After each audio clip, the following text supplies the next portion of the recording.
Hi, this is John from Final Cut Pro Classes, and today's tutorial is going to be about using markers. Markers are so important when you're getting ready to edit and you're organizing your footage. And they can be so useful in helping you find things quickly. So you really shouldn't ignore using markers. And a lot of people do. They just want to get to cutting and that's just the bad way to start an edit. You really have to mark everything out so you can find it quickly, and it makes the editing process so much more enjoyable. So let's get to it. So here I have a Final Cut Pro library, and I'm going to open up the drop-down menu, and I have my events here. And a really good way to use markers is, like, let's say you have a talking head, you have an interview with somebody, and this clip here with my friend is 37 minutes long. So I need to watch that whole clip basically and mark things out that she's saying so that I can find them quickly. So let's, for example, if I click here just randomly. Salutation, and you inhale, you reach. Okay, so she says something and you inhale. So I'm gonna hit the MM button twice, and that brings up a marker window. Okay, so I'm just gonna say inhale. Just a random name for that. And then I'm going to hit enter.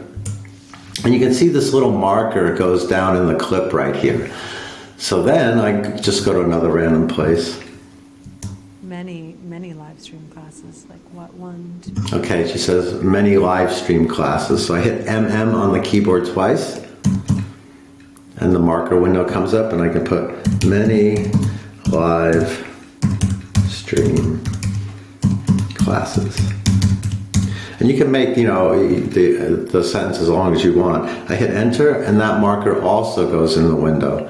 So one more marker, I'm just going to randomly go here. Where there's always a Latin influence and everything. Okay, she says there's always a Latin influence. So I hit MM on the keyboard twice. Marker window comes up, and there is always a Latin influence. My spelling's not too good. And I hit enter. Okay, so I have these three markers here. Now you can click on a marker and the playhead will go to the marker, but there's a better way to see your markers. Right now you're in the icon view. If you go to the list view, you will see that in the drop-down menu under the list view, you'll see your markers right here. And if you click on a marker where she says inhale, it will take you right to that marker with the playhead. So that is a really great way to find your footage and to organize your footage. So if I click on many live stream classes, you can you see the marker goes right here. And if I click on always a Latin influence, you can see the marker here. And I have markers in the other clips of Tara too. So if I go back to this clip here, you can see that if I drop down the menu, I have more markers here. So she's talking about New York, and I click on it, and it takes me right to that marker. So it's really easy to find something. Yoga training center she's talking about, it takes you there. All the hard training, she says, it takes you there. So you can see how useful these can be, and you can put markers on anything. Like, let's say that I have some other footage, Statue of Liberty, and there's some B-roll here. So, when I go to the icon view, I'll see the markers, but if you go to the list view, you will actually see the list and the names of the markers. So it's much easier to go to a marker. So if I go back to the list view and I drop down this menu on the outside B-roll, I can see all the markers here. So kid looking through telescope, it takes me right there. You can see that taking picture of kid right there. Full statue and base right there. So how convenient is that, and how nice is that when you're trying to cut something and look for something, especially in a really long clip, a couple taking a break. It takes me right there. Now, you can mark B-roll, you can mark interviews, you can also mark music. So if I go to music here, and I have this song marked out. If I click it, it'll highlight it. And if I drop down the menu, I can mark the music. Oh, there's a big beat here. And I click that, and there's the big beat. Maybe the song is 6 minutes long, and you can't fish through that. It will take a long time to find something that you heard. Here's where I found some good lyrics, so I click that and it takes me right to that marker. So it's really important to use markers when you're organizing your clips. Now, if you want to get into a marker, if you double click a marker, the window will come back up. You can delete that marker and that marker is gone. Another great way to use markers, let's say I go to some diving footage here. So I have some diving footage, and I'm going to go back to the icon view just to show you that here at the top of this I have a bunch of markers in here, which I can click on the markers, but also it's easier to go to the list view and you can see all the markers that I put down. So many orange fish, and it takes me right to that clip, or double hand OK sign. Okay, so you can see how convenient this can be when you're organizing your clips and you're getting ready to cut. It will make things a lot easier. Peace sign, and I click the marker. Now another way, a great thing about markers is that when you put markers in the browser and you start marking your clips out up here in the browser, here, when you put that clip in the timeline, those markers will also show up in the timeline. So if let's say I make a random in point, I hit I, and I make a random O point, and I hit O, and this is what I want. So I put this in the timeline, okay, and if I move my window over here, you can see that in the index here, you have clips, but you also have tags, okay? So if I go to the tags, it will show me all the markers that I put in the browser in my timeline. So if I make my timeline a little bigger,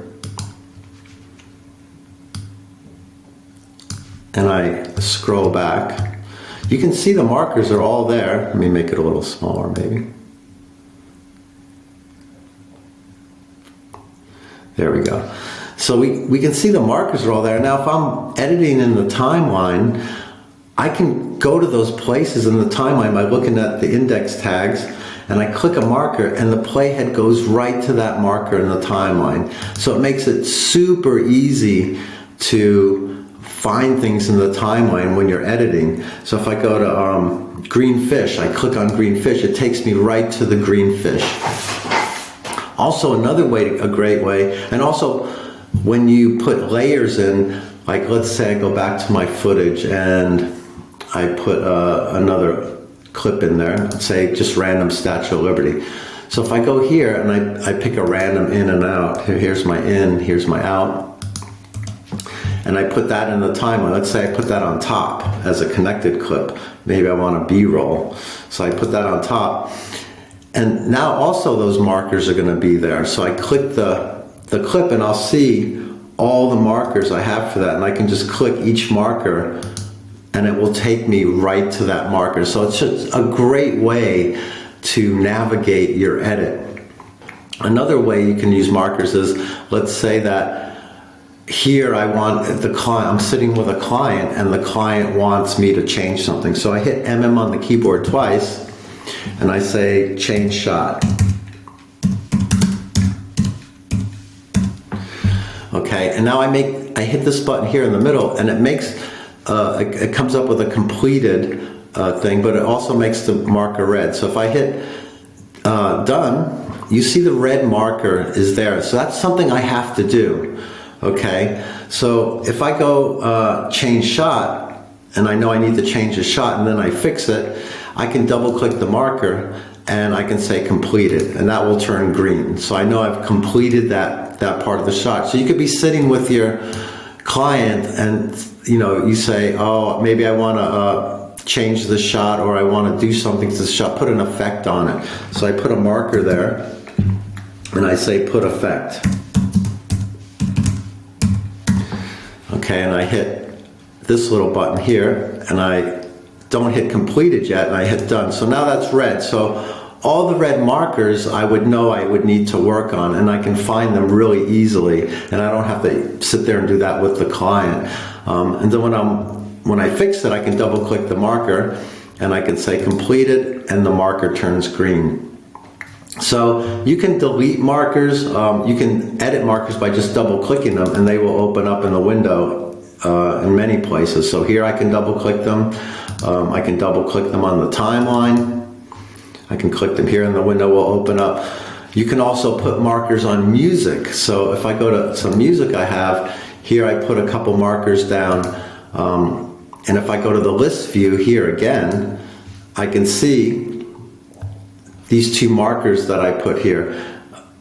Well, I see only one marker. So I say good lyrics, and I go there and I go right to that marker. Or if maybe I see a good beat here, I can put a marker in. So I hit MM twice and I say good beat. And that marker will go in there. So, you know, when you have a 6-minute song, it can be really hard to find a good place in a song that you've heard before, but now you can't find it. And editing is all about, you know, getting it done quickly and being able to find things easily. So that makes the editing process more enjoyable, and you can, you know, spend more time being creative than looking for stuff. So you can waste a lot of time looking for stuff, even if you think it takes you, you know, a minute to find something. With a marker in there, it might take you 10 seconds. And when you do that so many times a day, you can waste a lot of time looking for stuff. So I hope that explains, you know, how to use markers and how much that can help you in your edit. Anyway, I hope you like this tutorial. Like and subscribe if you want, and I'll be coming out with another tutorial very soon. Thank you.